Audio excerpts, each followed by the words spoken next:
जय हिंद दोस्तों, आप सभी का स्वागत है एक बार फिर।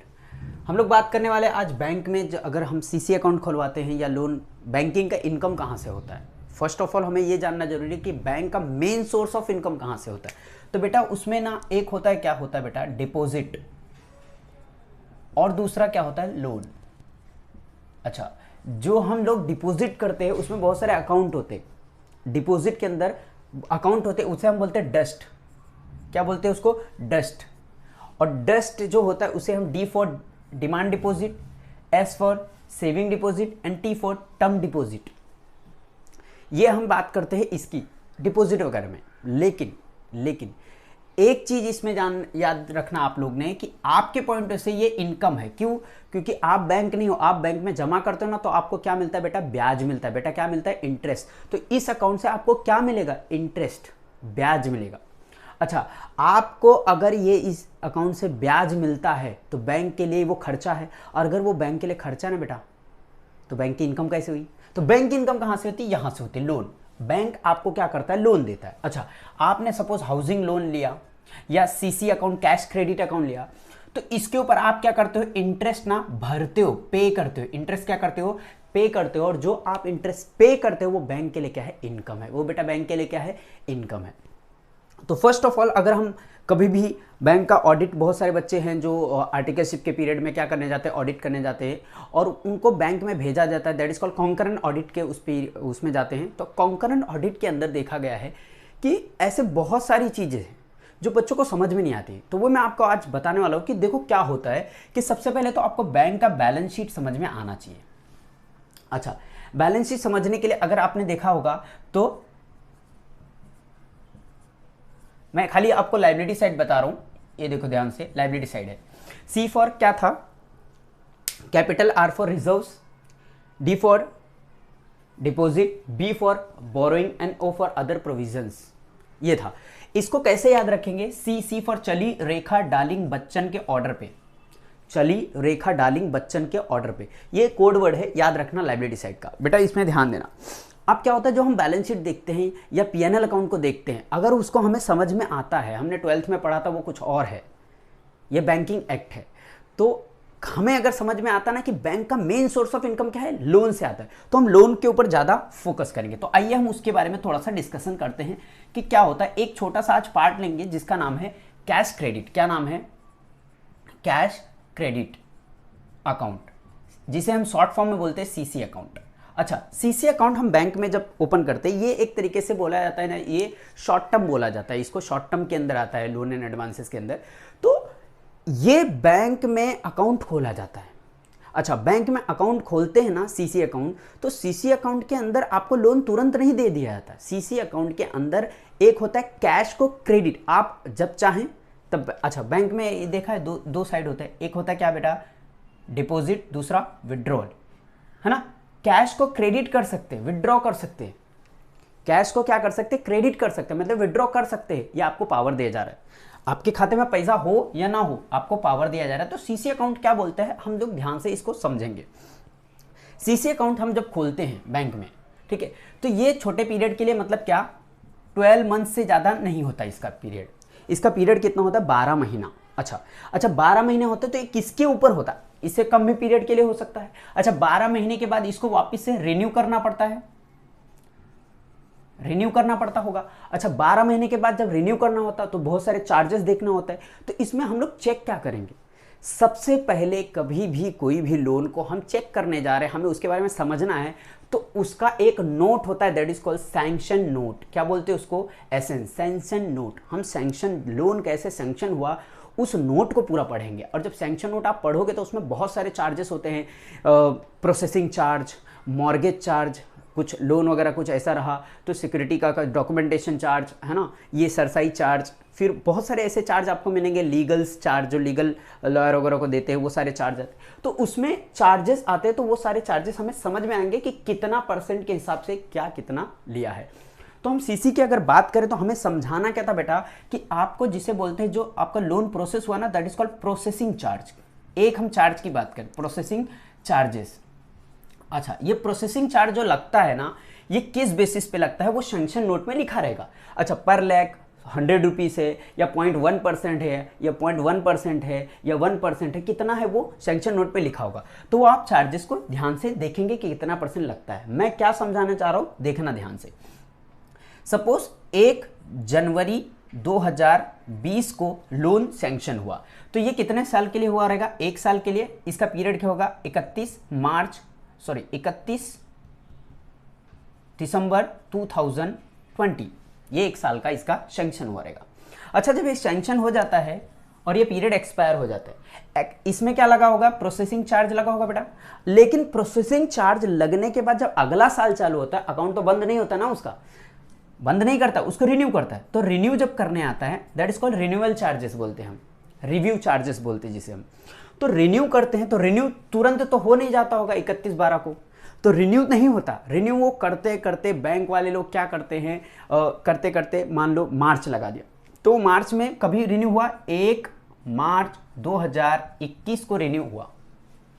तो what is the difference? Period कितना? 3 महीने ये अकाउंट रिन्यू नहीं था, तो 3 महीना अब यहां पे रिन्यू हुआ। वो लोग 1 साल का 12 मंथ का क्या मार देंगे? वापस से रिन्यूअल चार्ज मार देंगे। यहां पे भी 12 मंथ का रिन्यू प्रोसेसिंग चार्ज था। तो व्हाट अबाउट 3 मंथ्स? 3 महीने का झोल हो जाता है। हम लोग चेक करने जाते हैं अगर बैंक में ना, तो ये बच्चों को सबसे पहले देखना चाहिए, आर्टिकल जो हमारे हैं उनको ये देखना चाहिए कि यहां पे लास्ट खत्म हुआ उसका पीरियड और यहां पे रिव्यू हुआ, तो व्हाट इज द डिफरेंस? 3 महीने का। 3 महीने का क्या चार्ज नहीं लगेगा? लगेगा। तो यहां पे जो प्रोसेसिंग चार्ज होता है बेटा, यहां पे 12 महीने का नहीं, यहां पे 15 महीने का हमें लगवाना चाहिए। यहां पे कितने महीने का लगवाना चाहिए? 15 महीने का। मतलब ये लीकेज है। कौन सा लीकेज? Revenue leakage. तो ये आपको समझ में आया, 15 महीने मतलब 3 महीने का यहां पे क्या होगा? रेवेन्यू लीकेज होगा। अच्छा, अब ये पीरियड में एक चीज तो और है। अब जब लोन सैंक्शन करते हैं तो 2 चीज होता है। एक होता है सैंक्शन लिमिट, क्या होता है आपकी सैंक्शन लिमिट, और दूसरा क्या होता है? Drawing power. मतलब क्या कि आपकी लिमिट, एक लिमिट सेट की है। सपोज 1 करोड़ आपकी लिमिट है, आप उसमें से निकालते जाओ निकालते जाओ निकालते जाओ निकालते जाओ निकालते जाओ निकालते जाओ, लेकिन 1 करोड़ से ऊपर नहीं निकाल सकते। क्यों? आपकी लिमिट, औकात उतनी है। लेकिन डीपी है ना, डीपी मतलब ड्रॉइंग पावर, आपको अधिकार कितना दिया गया है निकालने के लिए। मतलब क्या? डीपी लिमिट आपकी सैंक्शन से ज्यादा तो नहीं हो सकती, लेकिन सैंक्शन से कम होगी, और कम होगी तो कम ही निकाल सकते, उससे ज्यादा नहीं निकाल सकते। मतलब डीपी से ज्यादा नहीं निकाल सकते, सैंक्शन तक भी नहीं। सैंक्शन मतलब ऑथोराइज, और इतना अगर बोला गया है निकालने तो इतना नहीं। क्यों? ड्राइंग पावर, आपका अधिकार सेट होता है किससे? मान लो वो किससे बुक डेट है, या उसका क्रेडिटर्स बुक डेट है, क्रेडिटर को इंक्लूड करके, या आपका स्टॉक स्टेटमेंट मंगाते हैं उसके ऊपर डिपेंड होता है। तो वो सारे कैलकुलेशन एवरी मंथ होते हैं। 10 तारीख के अंदर इतना स्टॉक स्टेटमेंट सबमिट करना होता है, और 10 तारीख के अंदर अंदर सबमिट करते हैं। अगर नहीं सबमिट होता है तो उनको डराने के लिए बैंक वाले बोलते हैं हम 2% पेनल्टी चार्ज करेंगे। करते नहीं वैसे, बट कस्टमर भाग जाएगा, इसलिए तो करना चाहिए। ठीक है, ये समझ में आया आपको इतना? अब जब ड्राइंग पावर का लिमिट सेट किया जाता है, ठीक है, 1 CR का लोन दिया, वो बंदा निकाल रहा है, तो ये पीरियड में उसका तो टेम्परेरी ओवरड्राफ्ट हो गया ना बेटा, क्योंकि कोई लिमिट भी नहीं सेट है, ऐसे ही लोन चल रहा है। तो टीओडी उसको 2% बढ़ा के लगता है। वो कहां लिखा होगा? आपके सैंक्शन नोट में लिखा होगा। तो सैंक्शन नोट पढ़ पढ़ के ये सब चीज करते हैं। अब सवाल ये आता है कि मान लो 1 CR का उसका लिमिट था बेटा, वो बंदे ने भाई जितना निकालोगे बैंक से पैसा उतना ही आपको इंटरेस्ट चार्ज होगा। तो बैंक से जितना निकालेंगे उतना ही चार्ज होगा। तो सामने वाला सोचता है कि 1 CR का लिमिट है, हम इसमें से 20 लाख यूटिलाइज करते हैं इस साल, 30 लाख यूटिलाइज करते। तो बैंक आपके लिए 1 करोड़ साइड में रखा है। वो पैसा कहीं इन्वेस्ट किया होता तो उसके ऊपर ब्याज मिलता, लेकिन आपने बोला 1 करोड़ तक मुझे चाहिए, लेकिन निकाला कितना? 20 लाख 30 लाख तक ही विड्रॉ कर पाते।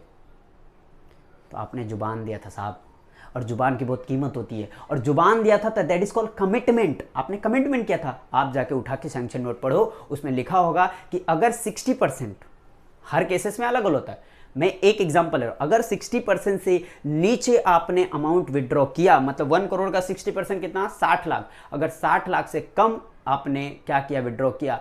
एवरेज लेते, जो टोटल आपने विड्रॉ किया उसका एवरेज लेते, और उस एवरेज अगर 60% से कम है तो बेटा आपको क्या लगेगा? Commitment charges. क्या लगेंगे आपको? Commitment charges. तो कमिटमेंट चार्जेस आपका बहुत ज़्यादा रिक्वायरमेंट हो जाता है जब भी आप बड़े बड़े लोन हैं और वो कमिट करते इतना लेंगे बट लेते नहीं उतना, निकालते नहीं, तो उसके लिए बहुत ज़रूरी है कि आप कमिटमेंट चार्ज के ऊपर भी ध्यान दें। तो प्रोसेसिंग में आपने क्या सीखा कि प्रोसेसिंग के अंदर टीओडी है तो वहाँ पे भी लगवाना है। अच्छा, 12 महीने का है, अगर 12 महीने के बाद 2-4 महीने बाद क्या होता है, सैंक्शन रिन्यू होता है, तो रिन्यूअल टोटल पीरियड जहाँ से एक्सपायर हुआ है वहाँ से लेके टोटल पीरियड के साथ आपका उसको processing charge that is called renovation charge लगवाना है। ये याद रखना चाहिए। नेक्स्ट बात आती है इसके अंदर कि जब भी कभी हम क्या करते हैं, अब प्रॉपर्टी तो अभी सोचो 1 करोड़ का मैंने सैंक्शन करवा लिया, उसके अगेंस्ट में मैंने सिक्योरिटी कुछ दे के रखा है। अगर आपको कोलेटरल सिक्योरिटी नहीं पता है, मॉर्गेज क्या है, लीन नहीं पता है, तो आप वीडियो के डिस्क्रिप्शन में जाके देखिए, वहाँ पे एक लिंक है, उस पर क्लिक करके ना और मज़े ले लीजिए, ठीक है। तो वहाँ पे क्या है बेटा कि जब हम सिक्योरिटी कुछ गिरवी रखते हैं तो सिक्योरिटी इमोल प्रॉपर्टी हो, सपोज घर गिरवी रख दिया, तो इमोल प्रॉपर्टी का वैल्यूएशन होता है। ऐसे नहीं आपने तोड़ बोल दिया 70 लाख का घर है, 2 करोड़ का घर है, 5 करोड़ का घर है, तो ऐसे ही नहीं बोल सकते आप। सिक्योरिटी आपको रखना पड़ता है और वैल्यूएशन कोई करता है, लीगल ऑफिसर होगा वो करेगा। वो क्या करेगा, उसका वैल्यूअर होगा, लीगल वैल्यूअर जिसे बोलते हैं, वो वैल्यूअर प्रॉपर्टी का वैल्यूएशन करेगा और वो एक रिपोर्ट देगा और वो रिपोर्ट आपके फाइल में होगी। मतलब आप एज एन ऑडिटर, अगर कॉन्करेंट ऑडिटर आप चेक करो तो उसके फाइल को खोलो और उसमें ढूंढना शुरू करो, अगर वो प्रॉपर्टी के अगेंस्ट में उसको दिया गया है, सिक्योरिटी के तौर पे प्रॉपर्टी लिया गया, तो उसमें आपको अंदर एक ओपिनियन का एक छोटा सा रिपोर्ट मिलेगा, उसमें लिखा रहेगा कि हाँ इस प्रॉपर्टी की वैल्यू इतना है। अगर 1 करोड़ तक की आपकी वैल्यू है, 1 करोड़ तक का आपका लोन का अमाउंट है, सैंक्शन पावर लिमिट, तो एक वैल्यूएशन में काम चल जाएगा, नो इश्यू। बट अगर 2 करोड़ है, 3 करोड़ है, 4 करोड़ चल रहा है, 5 करोड़ तक चलेगा, 5 करोड़ से ऊपर जैसे गया ना 5 करोड़, तो मिनिमम 2 वैल्यूएशन होना चाहिए। समझ में आया? 2 वैल्यूअर, 2 डिफरेंट वैल्यूअर को बोलो कि प्रॉपर्टी का वैल्यूएशन रिपोर्ट निकाले। अब 2 डिफरेंट वैल्यूअर को बोला गया, 2 डिफरेंट वैल्यूअर है। अब सपोज मान लो ये एक नहीं, ये 6 करोड़ था और इसके अगेंस्ट में प्रॉपर्टी थी, तो प्रॉपर्टी का मैं बोले ए भाई सुन वैल्यूअर, तू प्रॉपर्टी का वैल्यूएशन दे, और मैं दूसरे भी किसी और को वैल्यूअर को बोलूंगा कि तू भी रिपोर्ट दे। दोनों का रिपोर्ट हम लेंगे और फाइल में लगवाएंगे। लेकिन हमें क्या चेक करना बेटा, अगर 5 करोड़ से ऊपर हुआ लोन और 2 वैल्यूएशन रिपोर्ट होना जरूरी है। अगर 2 वैल्यूएशन रिपोर्ट है तो हमें क्या करना है, दिमाग लगाओ कि दोनों का ओपिनियन आया होगा। ओपिनियन मतलब रिपोर्ट दिया होगा दोनों ने, और दोनों का वैल्यूएशन, मान लो प्रॉपर्टी यहां पे एक ने वैल्यूएशन दिया कि 3 करोड़ का है और दूसरे ने वैल्यूएशन दिया 3.5 करोड़ का है। एक ने वैल्यूएशन दिया कि 3 करोड़ की प्रॉपर्टी है और दूसरा वैल्यूअर रिपोर्ट देता है कि 3.5 करोड़ की है। तो व्हाट इज द डिफरेंस बेटा, 0.5 करोड़, 0.5 करोड़। अब 0.5 करोड़ मतलब दोनों के बीच में वेरिएशन के 10% से ज्यादा है। देखो इधर इसका 10% कितना होता है, 0.3 करोड़, और ये डिफरेंस कितना आ रहा है, 5 करोड़, 0.5 करोड़। तो यहां पे बेटा दोनों के बीच में वेरिएशन मोर देन 10% है। देखो कितना है, मोर देन 10% अगर वेरिएशन है ना, तो आप सेटिस्फाई नहीं होना, थर्ड वैल्यूअर रिपोर्ट मंगवाना, और बोला थर्ड वैल्यूएशन रिपोर्ट हमें ला के दीजिए। तो आपका मैनेजर, जो चीफ मैनेजर वहाँ पे बैठता होगा ब्रांच में, वो बोलेगा कि हाँ भाई पार्टी को कि मुझे थर्ड वैल्यूएशन रिपोर्ट करवा के दो। तो थर्ड वैल्यूअर फिर आएगा, वो अपना रिपोर्ट में देगा और वो हम मानेंगे।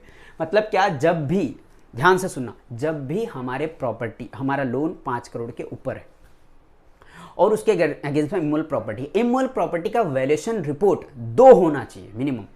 लेकिन दोनों वैल्यूअर रिपोर्ट का जो अपना रिपोर्ट का अमाउंट है ना, प्रॉपर्टी का वैल्यू, वो दोनों प्रॉपर्टी का वैल्यू के अंदर जो डिफरेंस है ना, difference that is called variation, 10% से ज्यादा है तो नहीं चलेगा। थर्ड रिपोर्ट मंगवाना नेसेसरी होता है, थर्ड वैल्यूएशन रिपोर्ट मंगवाना चाहिए। इसलिए आप जब भी देखेंगे 2 प्रॉपर्टी के बीच में वेरिएशन, 2 वैल्यूअर रिपोर्ट के बीच में 5 करोड़ से ज़्यादा लोन है और 2 के बीच में 10% से ज़्यादा वेरिएशन है, तो थर्ड वैल्यूएशन रिपोर्ट आता ही है। आप फाइल में आपको मिल जाएंगे, नहीं मिलता तो आप अपने मैनेजर से बात करिए, वो आपको रिपोर्ट मंगवा के देंगे। समझ में आई मेरी बात? तो ये रही वैल्यूएशन की बात। तो ऐसे बहुत सारे चार्ज होते हैं जो आपको ध्यान से देखेंगे, और छोटे अकाउंट की तरफ हम जाते नहीं है। छोटे अकाउंट में बहुत मजे ले लेके वो लोग सैंक्शन करवा देते हैं। तो इसलिए आपको सैंक्शन समझना है, अगेंस्ट बुक डेट है, अगेंस्ट डेटर है, क्या है, और कितना परसेंट कोलेटरल सिक्योरिटी है, उसमें कितना परसेंट मार्जिन है, वो सब देखना है। इसलिए कभी भी कोई भी फाइल को चेक करने से पहले मेरे दोस्त, मेरे यार, क्या करना चाहिए, आपको सैंक्शन नोट उस पार्टी का पढ़ना चाहिए। अगर आप सैंक्शन नोट नहीं पढ़ते हैं, क्योंकि यहाँ पे क्या हुआ, रेनोवेशन हुआ ना, तो एक नई डॉक्यूमेंट मंगाएंगे, एक नया रिन्यूअल लेटर आएगा, लेकिन पढ़ना तो आपको प्रोसेसिंग है, ये सैंक्शन नोट है। और सैंक्शन नोट में कुछ चेंजेस हुआ तो इसके रिन्यूअल लेटर के साथ वो अटैच कर दिया जाएगा कि आज से ये रेट ऑफ इंटरेस्ट कंसीडर होगा। रेट ऑफ इंटरेस्ट के अंदर भी बहुत सारे झोल होते हैं, वो भी आपको देखना है कि सैंक्शन नोट डिफरेंस आया, वो भी फिनेकल, बहुत सारे बैंक आप फिनेकल यूज़ करते हैं वर्जन 10 पॉइंट समथिंग, तो वहाँ पे रिपोर्ट निकलता है, एच करके आता है, HPR प्रिंट होता है जिससे, फिर HACLI, ऐसे ऐसे रिपोर्ट हम वहाँ पे बैलेंस देखते हैं, HACI कंट्रोल ई करके हम देखते हैं, ब्रॉड करके, बड़ा करके, मतलब एक्सप्लोर करके, उसके अंदर बहुत सारे रिपोर्ट ऐसे आते हैं। तो हमें ये जानना बहुत ज़रूरी है कि प्रोसेस क्या है, प्रोसेस क्या है। लोन सैंक्शन किया, लोन सैंक्शन हो गया, जो होना था हो गया, क्या क्या चार्ज लिया है, क्या नहीं लिया है, बैंक में क्या चार्ज लगना चाहिए, क्या नहीं लगना चाहिए। अगर ये पार्टी का इतना इतना चार्ज लगा है तो क्यों लगा है भाई। हर महीने बैंक मैंने विजिटिंग के लिए जाते हैं, है ना, सुपरविजन चार्ज होगा, वो सारे चार्ज, तो ये सारे चार्ज हमको बाइफरगेट, मतलब ये देखना है। प्रोसेसिंग जो सैंक्शन नोट है ना, वो पढ़ोगे तो जाके उनके प्रोसेसिंग के बाद क्या क्या चार्ज लगा है, कब लगना चाहिए, वो सारी चीज़ आपको अकाउंट में मिल जाएंगे। अगर नहीं मिलता है तो आप उनसे डेबिट करवाइए चार्ज, और that is called revenue leakage, वो रेवेन्यू लीकेज हमारा हो जाएगा। तो प्रोसेसिंग, कैश क्रेडिट को शब्द याद रखना, कैश क्रेडिट होता है ओवरड्राफ्ट, OD भी होता है, OD CCOD बोलते हैं जिसको। तो CCOD ये जान है एक तरीके से किसका, बैंक का, एडवांसेस लोन देती है इसमें, और इसी से उनका मेन इनकम होता है। तो ये कभी नहीं भूले। फिर मिलेंगे हम नए छोटे छोटे ऐसे चार्ज के साथ जो आपको समझाएंगे हम कंकरेंट ऑडिट के रिगार्डिंग। और बैंकिंग वाले भी देख सकते हैं, जो बैंकर्स के लिए एग्ज़ाम दे रहे हैं वो भी देख सकते हैं हमारा ये वीडियो। तब तक के लिए बाय बाय, टेक केयर।